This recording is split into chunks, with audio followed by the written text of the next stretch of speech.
এটি গণভবনের এরিয়া, এদিকটা দেয়াল নাই বললেই চলে। আমি আর আমার বড় ভাই চললাম বাইক নিয়ে গণভবন এবং সংসদ ভবন দেখতে। এই হলো গণভবনের এরিয়া, চারপাশে রয়েছে স্পেশাল সিকিউরিটি প্রোটেকশন, যারা কিনা 24 ঘন্টা নিরাপত্তা প্রদান করত। হাসু খালার বাড়ি, খালা বাইচে থাকতে দাওয়াত দেয় না, এই জন্য এখন মরে যাওয়ার পর দাওয়াত খেতে আইছি। এই হলো গণভবনের ভিতরে যাওয়ার একটি গেট এবং এটি হলো সাইড গেট, সামনে আরো একটি গেট রয়েছে।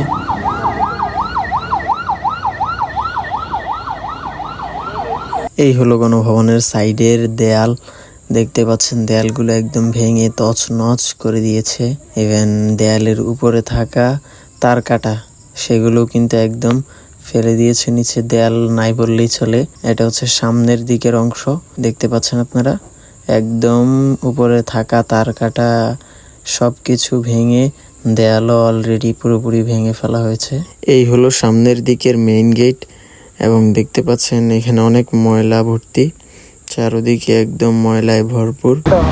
এই দেখতে পাচ্ছেন যেগুলো কিনা এখন রিপেয়ার করতেছে।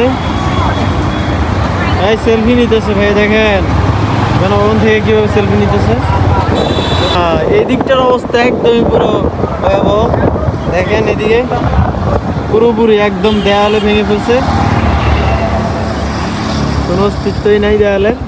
রীতিমতো গণভবনের ভিতরের এই দৃশ্য দেখতে অনেক মানুষ ভিড় জমাচ্ছে।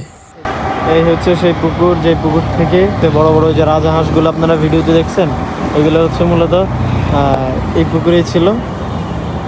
এই পুকুরে বসে দিয়ে আমাদের হাঁসু আপা মাছ ধরতো। এই হচ্ছে সেই পুকুর, দেখেন ভালো করে, যারা দেখেন নাই মিস করছেন তাদের জন্য এই ভিডিওটা।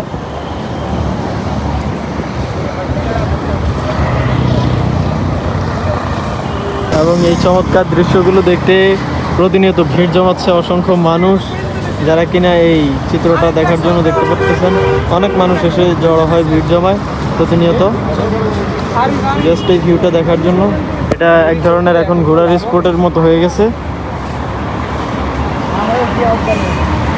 এগুলো আসলে এই কীর্তিকলাপগুলো কিছু চিত্র থাকার দরকার, যেগুলো কিনা পরবর্তী প্রজন্ম বুঝতে পারবে যে আমাদের দেশে এরকম একজন স্বৈরাচার শাসক ছিল, যার কিনা শেষ পরিণতি এরকম হয়েছে।